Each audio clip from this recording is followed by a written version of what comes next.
It's a beautiful day in Portland, and I just wanted to give you guys a tour of Koloa Maoli. Here she is on the dock. We're getting ready for our first race next week. Going to do the Monhegan Island race. It's about 140 miles, double-handed. Just going through and kind of doing some preps. Got the sail covers off right now. Not actually going to go sailing today, just working on the boat, but pretty standard class 40, 2006 Owen Clarke. Great boat, really sturdy boat. You see we've got solar panels all over the deck that Dave installed for the last GSC. This boat's pretty much the way I got it from Dave. Life raft there, Starlink there. Runner winches here for the runners. Primary winches. And the main sheet is right there. 2 tillers for the 2 rudders.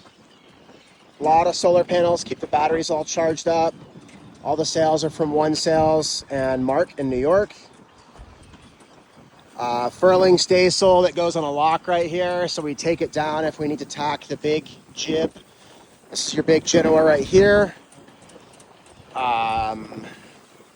We've got 2 tack lines for the 1-to-1 and the 2-to-1 with a furler on it for all of our code sails and furling kites. All the safety yellow everywhere, floating jib leads. Very standard on all class 40s. Really well put together boat. Custom Dodger that Maine Yacht Center made before Dave raced around the world. And I'm actually about to add a chart plotter right here. That's what I'm working on right now. You've got all your wind instruments and everything and autopilot controls right here. A couple little places to sit underneath the Dodger. Just one companionway to come in. Some of them have 2. This is actually your engine box right here. So you've got a diesel engine under here. This is your jet boil where you'll do the cooking. This is the navigation table right here. You're seated. You've got all your electronics on the main bulkhead here. Sorry for the slight mess. We are in boat work mode right now. You do have your watertight bulkhead to go up forward here. You see I've currently got a bunch of sails in here. We usually move those all around the boat when we're out sailing. And then if you go all the way up forward, not a lot of storage space up there because there is a lot of foam glassed into the boat to make it neutrally or at least positively buoyant. As you step aft, you'll actually notice there's 3 fuel tanks. 1, 2, 3. This is your main one. These are your 2 wing tanks. So we have more fuel capacity to carry for charging batteries when you're sailing around the world, as well as there is a diesel heater on this boat. So you'll see this hose right here is actually for the diesel heater to warm up the cabin as well as dry out your boots and everything. So it's gonna be really nice in the Southern Ocean. You've got water ballast on both sides. You got these big tanks you can see with the gate valves and then a big pump to pump in the water. You got water ballast on the other side as well. Right here is a small water tank, as well as the water maker, spare autopilot sensors and stuff, all rigged up, already ready to go. Dave did a great job setting the boat up. You've got autopilots on both sides of the boat, and this is all your wiring for that. There's more foam glassed in right here. This is actually all just foam glassed in with a bit of fiberglass over it to make the boat more buoyant. And if you come aft here, you've got another watertight bulkhead. So this boat is fully category 0 compliant, all the bulkheads.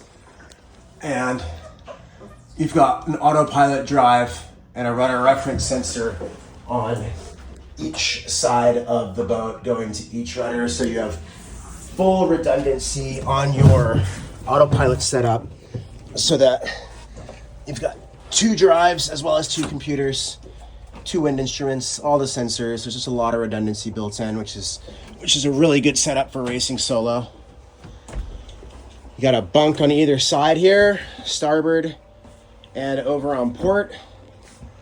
All the safety gear. I'm actually going to be pulling a lot of the around the world stuff off, especially before next weekend, because I am going to be doing a 140-mile double-handed race. So I want to get as much extra weight off the boat as we can.